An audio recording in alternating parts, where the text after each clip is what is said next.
We are in Matthew chapter 24 today. Is you in or is you out? I've been trying all week. I heard that on a TV show somewhere, and the only reference I can find is to a movie called All In with Lou Gossett Jr., and he says, are you in or are you out? But I remember hearing somebody say it, bad grammar and all, is you in or is you out? Well, that's what the sermon is today, based on Matthew 24, 1 through 14. Let's read those scriptures along with me. If we get them up on the screen, I'm going to get my Bible open. I'm a little discombobulated today, so you hang in there with me. Matthew 24. Come on, Wes, get there. Verse 1. This is the last week of Jesus' ministry here on earth. Jesus left the temple and was walking away when his disciples came up to him to call his attention to the buildings. Do you see all these things? He asked. I tell you the truth, not one stone will be left on another. Every one will be thrown down. As Jesus was sitting on the Mount of Olives, the disciples came to him privately. Tell us, they said, when will this happen? And what will be the sign of your coming and the end of the age? Jesus answered, watch out that no one deceives you. For many will come in my name, claiming I am the Christ, and will deceive many. You will hear of wars and rumors of war, but see to it that you are not alarmed. Such things must happen, but the end is still to come. Nation will rise against nation, and kingdom against kingdom. There will be famines and earthquakes in various places. All these are the beginning of birth pains. Then you will be handed over to be persecuted and put to death, and you will be hated by all nations because of me. At that time many will turn away from the faith and will betray and hate each other, and many false prophets will appear and deceive many people. Because of the increase of wickedness, the love of most will grow cold. But he who stands firm to the end will be saved, and this gospel of the kingdom will be preached in the whole world as a testimony to all nations, and then the end will come. Sobering words from our Lord and Savior. Words that he shared as he knew what was about to happen, that his time on earth was drawing at an end. This is the last week. It occurs in the last week of Jesus' ministry here on earth. He was in Jerusalem worshiping in the temple. The disciples demonstrate their national pride by pointing out how great the temple and beautiful the temple was. And it was. It was being rebuilt by Herod of all people, and it's typically called Herod's temple because he built it, even though Herod wasn't a Jew and didn't worship, but he wanted this monument to his name. And it was impressive. They were using white marble, hewing white marble stone, and using that for the blocks. Very large. It was very beautiful. And it was especially important to them, meaningful to them, in light of the destruction that the temple had been through. We've talked many times before how they had been under dominion of nation after nation, starting primarily with Babylonians under Nebuchadnezzar. And in that, the temple was destroyed. It was they called the abomination of desolation, where one of the kings sacrificed a pig on the altar, the very about most hurtful thing you could do to a Jew in their church, to sacrifice a pig. So the Jews of this day were really happy to see the temple being rebuilt, see it being rebuilt in splendor, and the disciples point that out to Jesus. But Jesus, as he typically does, uses their exuberance for a teaching moment. And a couple of times here, he doesn't even really respond to their question. But Jesus says, yes, a day is coming when not one stone will be laid on another. I read a commentary by one person who said they went over there, and the different rabbis and stuff were taking him around, showing him the Wailing Wall, the oldest existing wall of the temple. And it was made of all different kinds of stones. And that's because it had been destroyed. In AD 70, Rome came against Jewish people revolting. They destroyed the town, they burned it, then they tore down the blocks, they tore everything down. And literally, as Jesus prophesied, not one stone was left on another. And so Jesus uses this to talk to them. And of course, they're shocked, they're grieved when they think about that. They hear finally their temple's being restored. Probably in their hearts they thought, maybe this is the start of a new time. Jesus is here. The temple's being restored. Things are going to get back to normal. And then Jesus, the one himself, says, it's going to be torn down. It's not going to be there. They responded kind of like we would respond, I think. When's this going to happen, Lord? They'd been hearing his teaching. He'd been trying to tell them that he had to go, but he would be coming back one day. And so they asked him, when's it going to happen? Again, Jesus doesn't answer. He doesn't respond to it. But he had their attention. One of the biggest challenges in teaching is to get people to pay attention.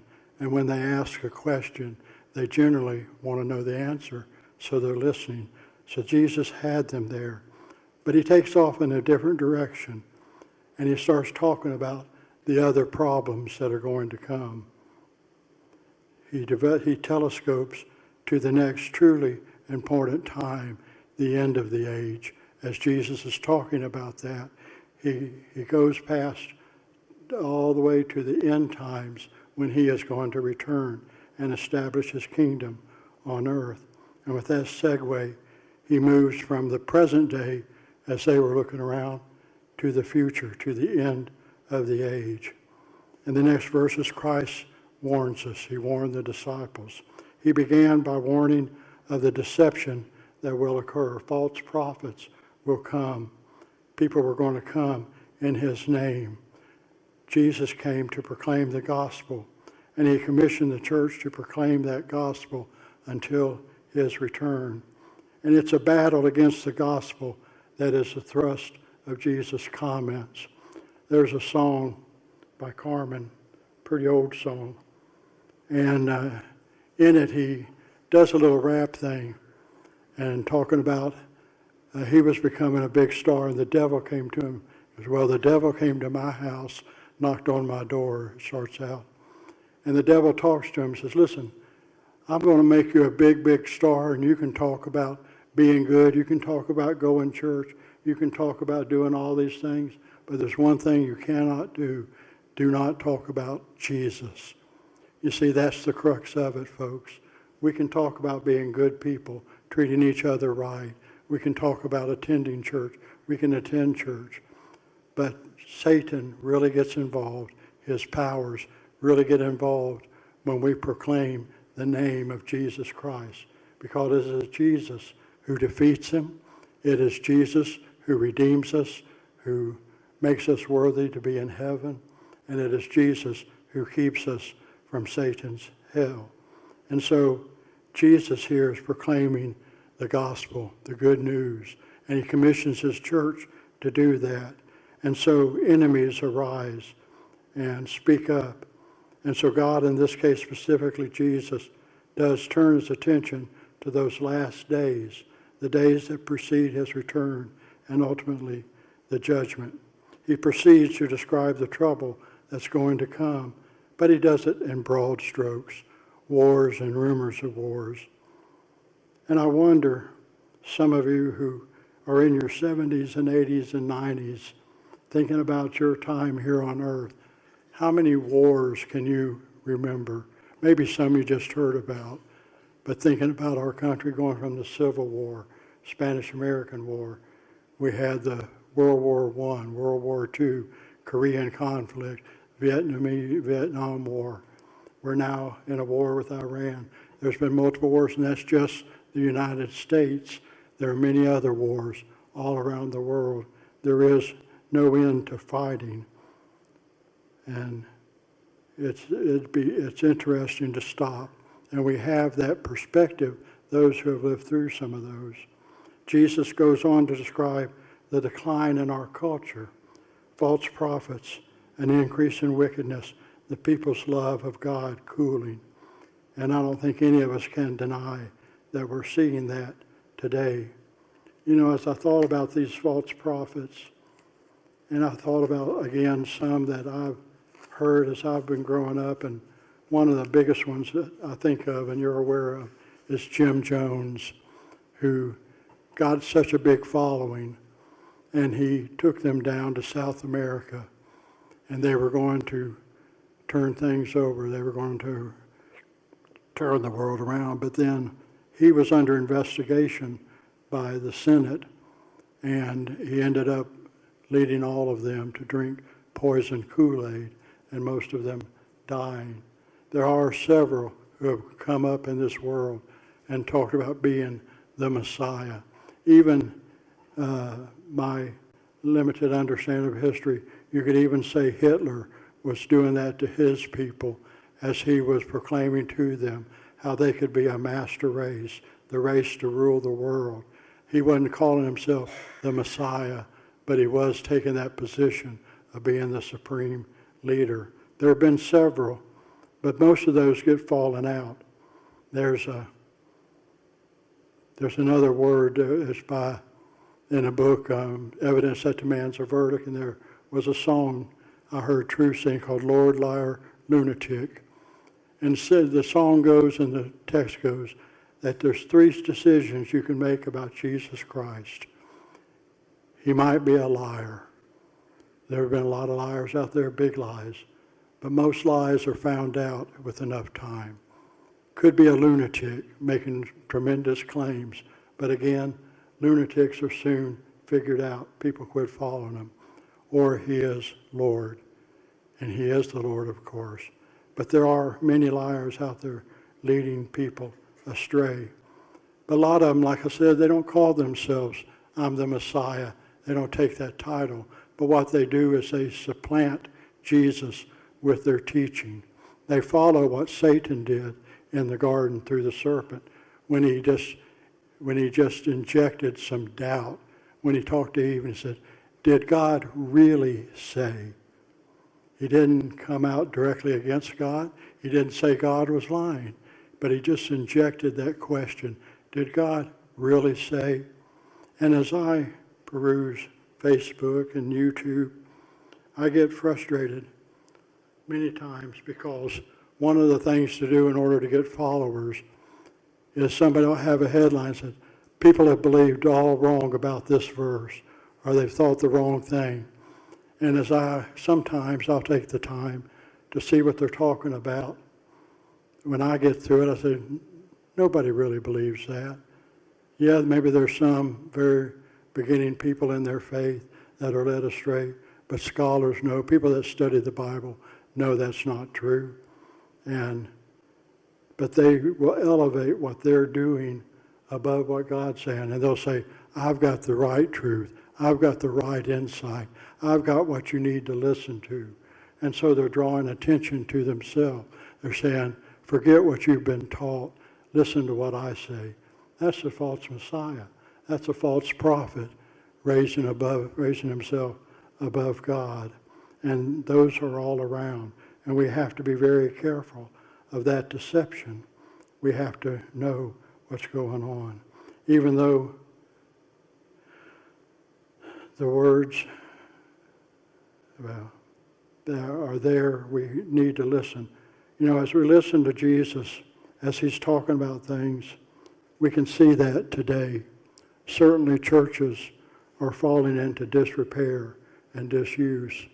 On the news just this week, I heard a report on there that the Catholic Church, the Catholic Diocese, is looking to close some of their churches in Louisville for lack of attendance.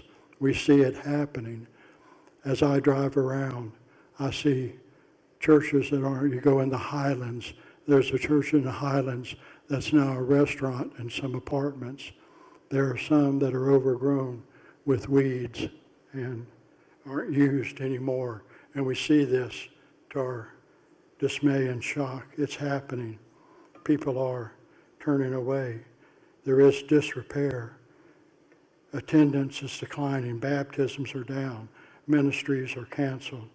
So it's easy for us to think, for others to think, what's the use? Some will say, people don't care about church or God.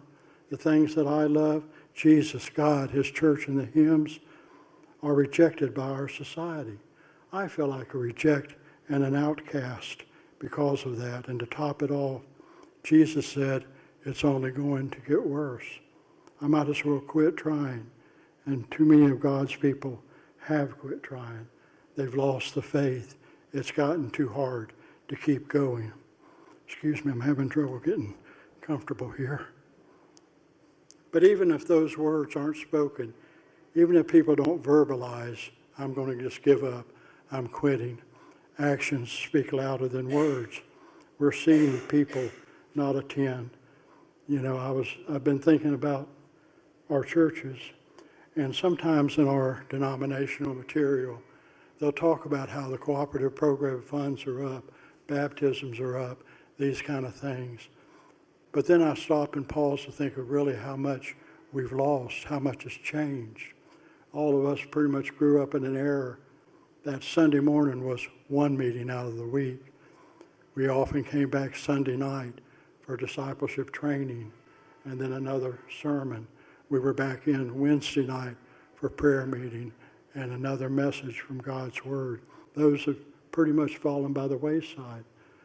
Sunday morning is about all we take time for anymore. And that's not the world turning away. That's Christians making God less and less of their lives. So Jesus did say all that. But in verse 14, he goes on to say, this gospel of the kingdom will be preached in the whole world as a testimony to all nations, and then the end will come. Folks, the end isn't here yet. And so Jesus is continuing to work. Jesus is continuing to save souls, continuing to turn lives around. And that means that he intends to us to continue doing that. When Jesus was here on earth, he came to seek and to save that which was lost. And he commissioned his church to take that message. He commissioned us in Matthew 28, go ye therefore unto all nations. He commissioned us in Acts 1:8, and ye shall be my witnesses in Jerusalem, Judea, and Samaria, and the othermost parts of the earth. That was the task he gave his church. The end isn't here yet. It may come any time, may come any day. The Bible doesn't tell us the time. A lot of people have guessed about that. A lot of people have said this is the day, and as soon as they say this is the day, we know that's not the day, because Jesus said no man knows the hour nor the angels, only the Father above. But he does tell us that the gospel is going to go out, and when all the world has heard the gospel, then the end will be near. God makes sure that everybody has had the opportunity to hear the gospel, to receive him. And we got to be close to that with the advent of broadcast media such as we do today. Even our sermons are going around the world, and I've shared with you people in Singapore, in India, Pakistan, South America, tune in to our messages here. So we have that effect. It's not over yet. And further, Jesus says in verse 13, but the one who stands firm to the end will be saved. So in those verses, Jesus says, I'm not quitting. I'm still working. And he's looking for those who will stand with him, who will continue working to proclaim the gospel, who will live for Christ when they're the oddball who was mocked and ridiculed for sticking to God's value, who will risk their life for Christ. I'm not talking about physically laying down your life. But Jesus, while some have had to do that, there are some martyrs. It's really a deeper meaning when we lay down our life. It means we set aside our desires. We set aside what we want to do. We lay down that part of our life and dedicate ourselves to God. That's the laying down he talks about. Jesus wonders who will do that, who will surrender to his service and devotion. So in that, Jesus is asking of us, is you in or is you out? Are you a spectator or a participant? Are you part of the solution or part of the problem? And that's not some rhetorical question. That's only answered yes by those who accept a call to be a missionary. That's not what you have to do. God calls people to be a missionary. He may or may not do that to you. Probably won't at this stage of your life, but he may. It's not a question of whether you become a pastor and do what I do, but will you serve him with all your life? Will you be a part of the program? Jesus outlines there in the first part of chapter 14 what's going to happen. But he goes on there at the end saying, but the program is going to continue. The program is going to move on. And he wonders who's going to be part of the program. I'm very joyous.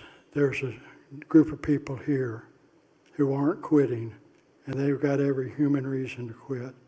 Instead of developing new ministries, they're developing new ministries or invigorating old ones. Some of you may have been asked to participate. We're actively working on ways to reach our community for Christ, to tell our community we care about them, and that we seek to provide some real practical solutions. We're working to invite them to a back-to-school Sunday on the 30th that I mentioned. We're inviting and encouraging them to make church attendance part of their schedule and giving them real reasons why they should, the benefit to their children and themselves. Last Sunday we had a meeting for our fall festival, and we had 10 come and meet. My heart was encouraged. Everyone engaged with ideas of how we could do that. There was excitement about the process, and we filled up the marker board with ideas, and we've already got much planned in that regard. We're working towards our fall festival, October 17th, and we're already arranging things. We've reserved the North Central Baptist Network outreach trailer that has a bouncy in it. It has a snow cone machine, cotton candy machine, popcorn, and other things to have here.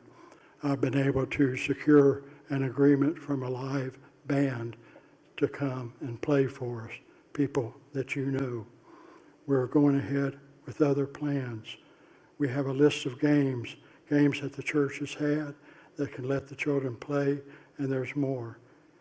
And there's so much more that is being developed to make CBC a place where people can come and hear about God, where people can come and be welcomed and accepted, to have a place. You know, I kind of hate that it was a bar that had that song where everybody knows your name. That ought to be church, where everybody feels loved by everybody. Everybody's received. Everybody notices when someone's out, and we care about them. We accept them. I think in life, one of the things we all really want is acceptance. We don't like admitting our faults. We don't like facing up to them, but we know we have them. But we want to be accepted in spite of that. Not telling us you're okay, but just accept me where I am and then help me grow. So our fall festival is Saturday, October 17th from 4 to 8. And we're going to need everybody we can get to be with a game, to hand out prizes, to control the flow of that, to help us hand out snacks. Just, you know what we do. You can be a part of that. So with all that we got going on, and there's much, much more, I could spend your day, your afternoon, telling you the plans that are in the works. You know about the community garden. That's for our community.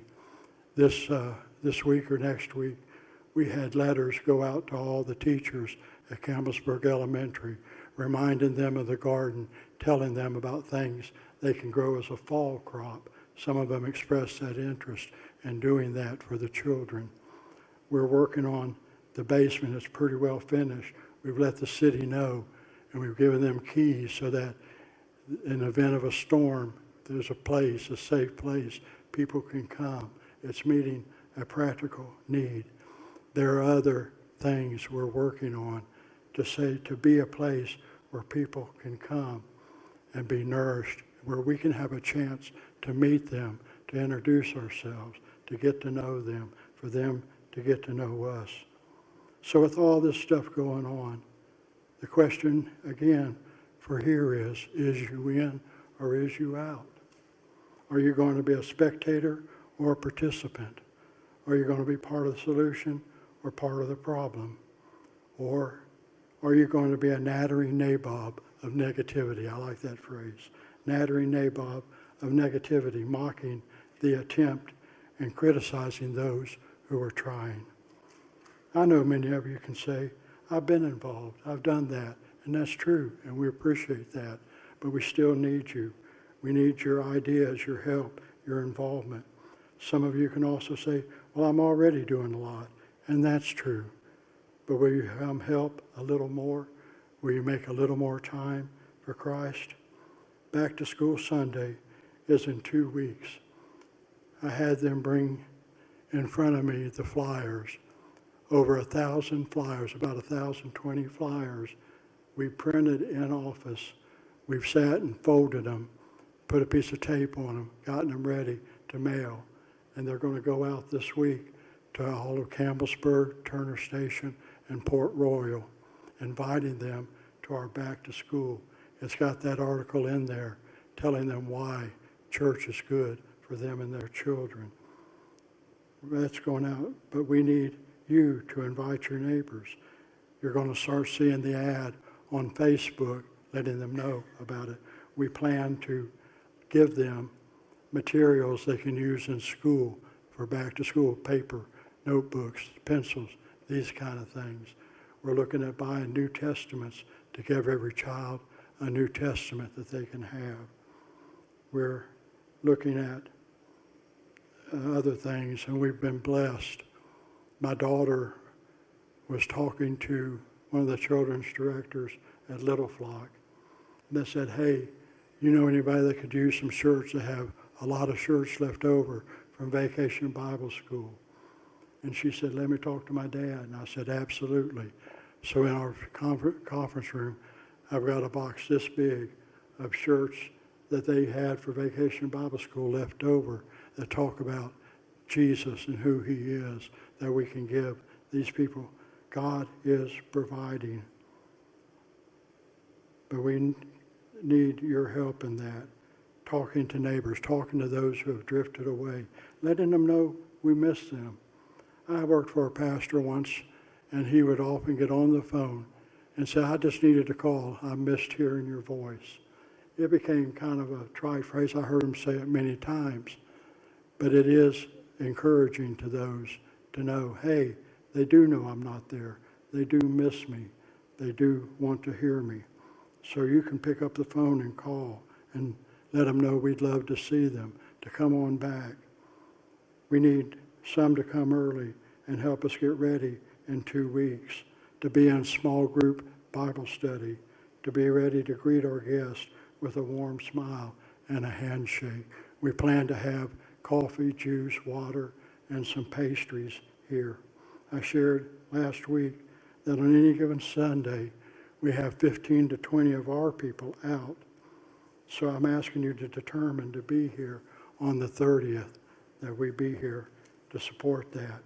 There's other things planned that I can't reveal because it involves other people to make that Sunday a great day. We're making plans for Fall Festival. We need those people to man games, to greet people, to help in whatever way. We've scheduled a work day for Saturday the 19th to put spit and polish on our facility. Will you go ahead and get that on your calendar? Arrange that morning to come. We need each one. There are some that haven't been here for a work day and several times. We need you. Your church needs you.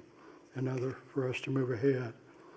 There are the opportunities that I mentioned on August 27th of going to the equip training so that you can receive training to help your church grow, to help you reach people for Christ, to learn how we can proclaim Christ. On Friday, the September 18th, I planned another movie night. Many of you told me that came how much you enjoyed that night. It was a fun night of fellowship, and it was a good night. I hope you'll choose to come. We enjoy being with you. I hope you enjoy being with us. Friday the 18th. Put it on your calendar, the 19th. So a group of us are saying, I'm not quitting. I'm not giving up. I hope you'll be part of that group.